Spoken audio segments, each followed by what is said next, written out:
Hey, I'm Megan, and today I want to talk to you about something I like to call the hierarchy of fat loss.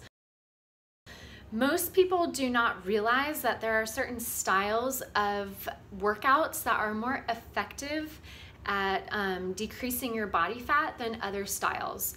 And actually, the majority of individuals have this completely upside down.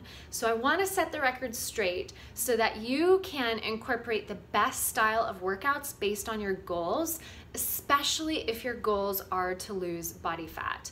So at the very top of the list, the most important style of exercise that is the most effective at losing body fat is, and it's not going to be what you think, it's weightlifting, okay? And it's heavy strength training. So with these workouts, you have to go heavy.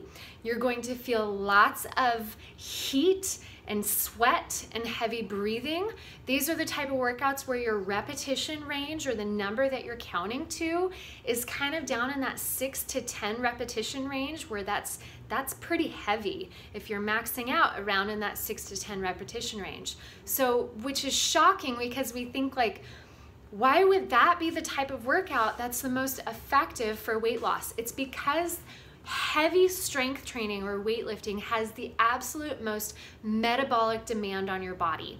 It is stimulating your muscles more than any other type of workout.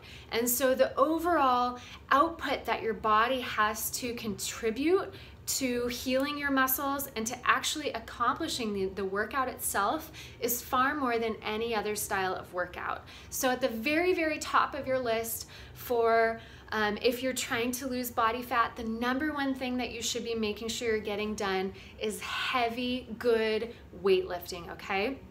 Right below weightlifting and really heavy strength training is what I like to call metabolic weightlifting.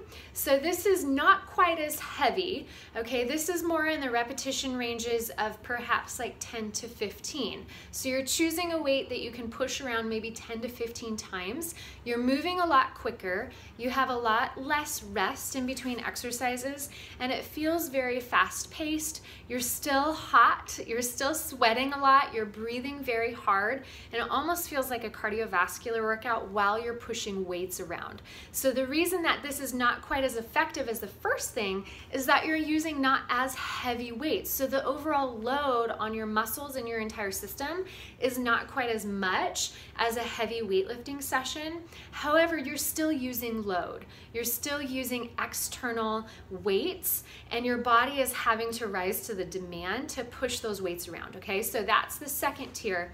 The third tier of effective strategies for losing weight is like a body weight metabolic conditioning class. Okay, so this is going to be where you don't have any loads at all. This is things like burpees, sprint strides, skater hops, squat jumps, things like that where there's no other load other than your own body. So this is not quite as effective as strength training for the same idea, is that you don't have such a heavy demand on your muscles.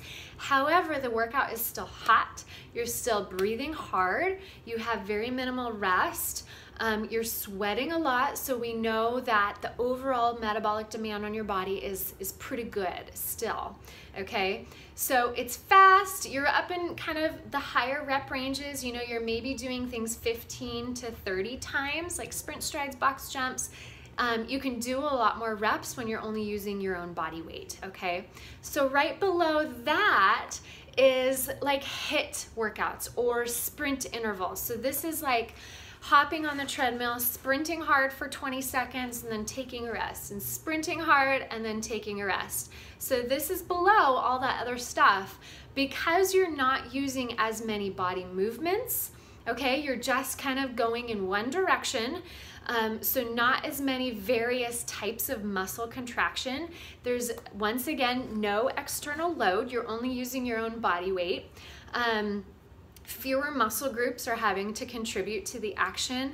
However, it's still fast, it's still hot, it's still heavy, okay? And you're still having to breathe pretty hard. So sprint intervals are towards the bottom, but they're still better than the thing that's at the very bottom is just steady state cardio, okay? So Imagine just hopping on your treadmill and going for a 30-minute run. And I know that this is always shocking to people that this is at the very, very bottom. It is, in fact, the absolute least effective method for losing body fat. That is because there is absolutely no external load on your body. You don't have any weights, and even just holding little 3-pound weights while you walk is not gonna help it. There's no external load. It's not as hot. It's not as fast. It's not as heavy. Minimal movements, okay? You're kind of just moving in one direction. You get your heart rate up to a certain level and then it kind of stays there.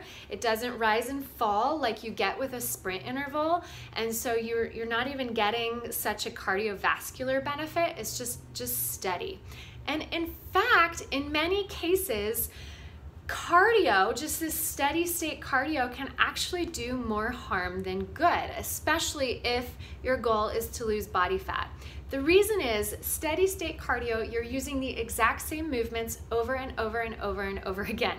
It's very repetitious, okay? So you're going to be at a higher risk for injuring yourself, because if there is any form of dysfunction in any joint and you're doing the same exact movement over and over and over again, you're going to be more likely to create injury and to create some sort of muscular imbalance if you have some dysfunction that exists, okay? So that's an issue of where it could be doing more harm than good. And also the metabolic demand is so very low that, in fact, your body gets incredibly efficient at steady state cardiovascular training.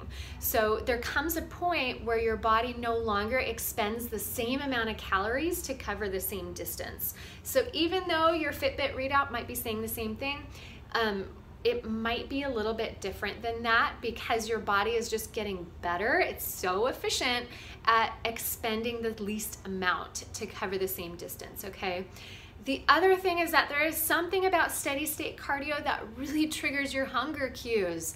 If you go out for a long run, chances are the remainder of the day, you're just extra hungry. So for those of us that are trying to lose body fat, it can almost backfire because without realizing it, we end up eating a lot more during the day. So now listen, I understand that there's some of you that are training for distance running or distance competitions. It's very important that you train specifically.